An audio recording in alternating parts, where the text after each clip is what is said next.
53, এটাও নিতেছে 54, 54 হলে এইটা কত 16, ঠিক আছে।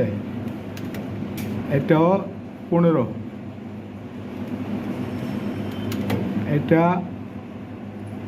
11.9, এই তো 12, এটা 5.7, তাহলে 5.7 হলে এটা হবো 5.7, 5.87, ঠিক আছে। ওইটা হবো 5.7, হ্যাঁ 5.7, ঠিক আছে।